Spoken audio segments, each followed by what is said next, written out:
चीज में है तो वो लॉटरी के अंतर्गत नहीं है, एक्सीडेंट के अंतर्गत नहीं है, वो क्रिएटिविटी के अंतर्गत है। लग गए वो जमाने जब फिजिकल प्रॉपर्टीज के आधार पर आदमी बड़े माने जाते थे। जमींदार कौन? तो म्हणजे यांच्याकडे 200 एकड़ शेती आहे, ते जमींदार। वो जमाने खत्म हो गए। अब रईस कौन, बड़ा कौन, प्रॉपर्टी वाला कौन? जिसके पास में जितने दिमाग के साथ में, उसकी क्रिएटिविटी के साथ में, उत्पादकता के जितने सैलाब, वो इनोवेशन की दुनिया के अंतर्गत हस्ताक्षर बना करके प्रस्तुत और प्रस्तावित करता है, वो इंटेलेक्चुअल प्रॉपर्टी का बादशाह होता है। नए जमाने के अंतर्गत आप बच्चों काम कर रहे हो।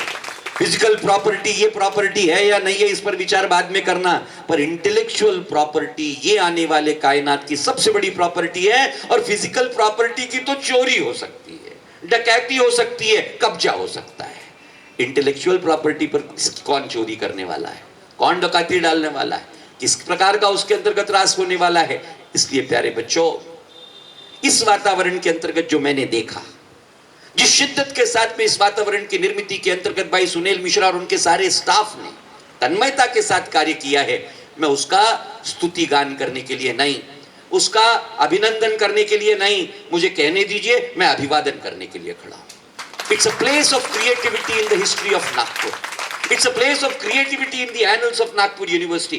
It's a place of creativity which Nagpur University should be proud of, and it's a case of creativity which should be replicated as an exemplary example for rest of the situations. कहीं न कहीं अच्छी चीजों को अच्छा कहने का समय आ गया है। बुरी चीजों को अच्छा बना करके अच्छा कहने वाले, अच्छे अच्छे स्वरूपों के अंतर्गत रहने वालों, आज मैं आपसे कहना चाहता हूं कि यस, लोग कहते थे कि तीर्थ स्थलों को अपनी पब्लिसिटी करने की जरूरत नहीं। जमाना बुरा है, क्रिएटिविटी को भी अपनी पब्लिसिटी करनी पड़ेगी और एग्रेसिव पब्लिसिटी करनी पड़ेगी। आप आग्रह के साथ में, you are a brand students who are created out of this institution and you should be proud of. इस चीज को प्रोपोगेट करें, इस चीज का विस्तार करें। इस चीज को लेकर के डॉक्टर पराशर जी ने जो कहा कि आपका इस पर्टिकुलर क्रिएटिविटी का कमर्शियल ट्रांसलेशन, इसकी कहीं ना कहीं कोई विधा बननी चाहिए। मैंने कहा इतनी सारी डिजाइन्स आप बना रहे हैं, ये प्रोसेस हैं, ये प्रोडक्ट हैं, इसका पेटेंटाइजेशन, इसकी क्या विधा है आपके पास में? आप इस महाविद्यालय की इंटेलेक्चुअल प्रॉपर्टी की पॉलिसी बनाइए।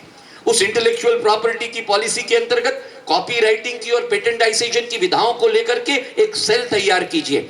उस सेल के माध्यम से इंस्टीट्यूशन और इंडिविजुअल, इनका कैसे कोरिलेशन आप उस इंटेलेक्चुअल प्रॉपर्टी के अंतर्गत कर सकते हैं, इसका एक पॉलिसी डॉक्यूमेंट तैयार करिए। नागपुर यूनिवर्सिटी के पॉलिसी डॉक्यूमेंट का इंतजार मत करिए, क्योंकि वहां की फजा के अंतर्गत बुद्धिमानी की संभावनाएं जिस कदर क्षीण होती चली जा रही हैं, ऐसा लगता है कि उनसे अपेक्षा करना तो बेहतर है कि अब उनकी उपेक्षा नहीं करते, यही क्या कम है। एज एन इंडिविजुअल यूनिट आप इस बात को लेकर के तैयार करें। और मैं औपचारिकताओं के निर्वहन की बात नहीं करता, इसलिए नहीं कि मैं सुनील मिश्रा का बड़ा भाई हूं, इसलिए कि इस रचनात्मकता के अंतर्गत अगर आपको कहीं लगता है कि मेरे जैसे सामान्य आदमी की भी कोई उपयोगिता और उसके मदद की आवश्यकता है, मैं उसका अभिवचन देने के लिए आया, मैं उद्घाटन करने के लिए नहीं आया। प्रवाह के अंतर्गत हम उस प्रवाह को नई दिशा दे पाए या न दे पाए, उस प्रवाह के अंतर्गत निश्चित तौर के ऊपर में हमारा भी प्रामाणिकता का एक लोटा अर्घ्य यह अर्पित होना चाहिए। उस भावना के साथ मैं आपके बीच उपस्थित हुआ। आपके क्रियाकलापों को देख करके I am recording my sense of appreciation. आपकी क्रिएटिविटी को कहीं ना कहीं अभिनंदनीय तौर पर अभिनंदन और अभिवादन करने के लिए मैं खड़ा हूं। इसको इसी तरीके से आप बढ़ाएं, जिस तरीके से मैंने कहा कि कहीं किसी अड़चन और दुश्वारी की चिंता आप न करें। कमर्शियल दुनिया के अंतर्गत आप मान करके चलिए, कहीं किसी प्रकार का अवरोध नहीं है। That which is best, that which is class, that which is of class, it is bound to take its leave without any hindrance. Market economy और मार्केट बयोंसी की सबसे बड़ी खासियत यह है कि वहां जमता क्या, जमाते क्या, जमा लेंगे क्या, इसकी कहीं कोई गुंजाइश नहीं है। इसलिए मैं आपको आशावाद का केवल एक काल्पनिक धरातल नहीं, आप उस बुनियाद को, उस आह्वान को स्वीकार करते हुए अपनी इस क्षमता और टैलेंट के अनुरूप उस वक्त की तकाजे के ऊपर में अपना हस्ताक्षर प्रामाणिकता से प्रतिपादित करें, ये निवेदन करने के लिए खड़ा हूं। आप ये करेंगे, आप कर सकते हैं, आपको करना चाहिए, और बड़ा हूं इस नाते कहता हूं, आपको करना होगा। आप करें, इस संकल्प को लेकर के आप यहां से निकलें। आप सभी का अभिनंदन करते हुए, आप सभी को बधाई देते हुए भाई सुनील जी को बधाई देते हुए और उनकी सारी टीम को बधाई देते हुए, you are doing an excellent job madam, I am telling you. It's something which is offbeat. It is something which is creative. It is something which is absolutely out of the world. And therefore I am wanting to put across. इसको आगे लेकर के चलिए, इसको गति दीजिए, इसको व्यापकता के धरातल पर स्थापित करिए, इसको एक नए आयाम के साथ जोड़िए, इसमें मॉडेस्ट मत रहिए. B aggressive on it.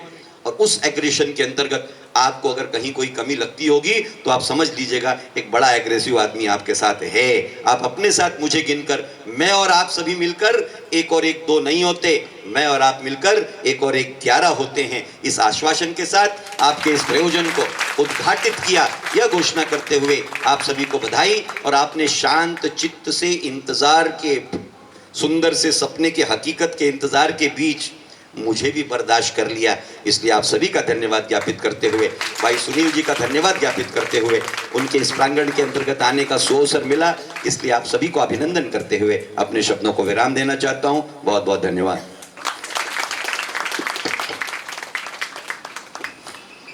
विराम, ये शब्द हम सुनना ही नहीं चाहते थे क्योंकि सर इतना अच्छा मार्गदर्शन दे रहे थे, है या नहीं? जोरदार तालियां हो जाए. उपस्थित सभी मान्यवरों ने बहुत अच्छा मार्गदर्शन दिया और इनके बोले हुए एक एक शब्द पर हम खरे उतरने की अपने तरफ से पूरी कोशिश करेंगे, ये वादा करते हुए अब मैं मंच पर बुलाती हूँ हमारे कॉलेज के director sir mister Sunil Mishra sir, जो सभी का आभार प्रकट करेंगे.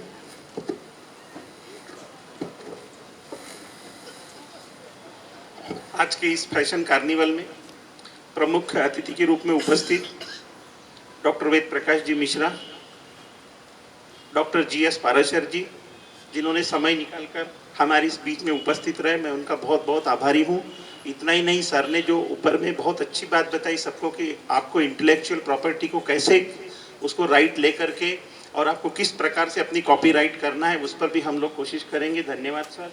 साथ ही हमारे बीच में उपस्थित खादी एंड विलेज कमीशन के श्री राहुल गजबी जी, उनका भी मैं यहाँ स्वागत करता हूँ. हमारे वेंकटेश थिएटर्स प्राइवेट लिमिटेड के श्री राम रखियानी जी, जिनका हमेशा हमको सहयोग रहता है, मैं उनका भी यहाँ धन्यवाद प्रकट करता हूँ. साथ ही साथ हमारी institute of educational research and development affairs की सेक्रेटरी मिसेस रेखा कुमार, इन्होंने भी समय निकाल कर आए, मैं उनका धन्यवाद देता हूँ. हमारे सारे स्टाफ, योगेश, कल्याणी मैडम, स्नेहल, स्मिता, चक्रपाणी देव, कैटवॉक की पूरी टीम, गिरीशा और सारे जितने भी हैं, वृशाली, मीनाक्षी, सबका भी मैं यहाँ धन्यवाद करता हूँ. और अब ज़्यादा समय ना लेते हुए, क्योंकि सर के बोलने के बाद में ऐसा कुछ बचा नहीं कि मैं उसमें कुछ बहुत धन्यवाद में बोलूँ. अच्छा, एक चीज़ सर ने भी बताई नहीं, सर जिस प्रकार से ओरेटरी के आइकॉन है वैसे ही सर फैशन की भी बहुत आइकॉन है. नागपुर में शायद ही सर के पास में ऐसे एक से एक सूट है, इसलिए मतलब सर ने अभी फैशन के ऊपर ज़्यादा नहीं बोले, इसलिए हमने भी इस साल रखते हैं. जब कभी नेक्स्ट इसमें हम लोग कभी एक ये करेंगे, उसके बाद सर से सिर्फ फैशन पर सुनेंगे. ऐसे मैं सर से आश्वासन, एक नया सजेशन आया है सर के लिए, नए सूट अपने को डिजाइन करना है. तो इस सर के इस आश्वासन के साथ में मैं सभी को धन्यवाद देते हुए अपना धन्यवाद प्रस्तुत समाप्त.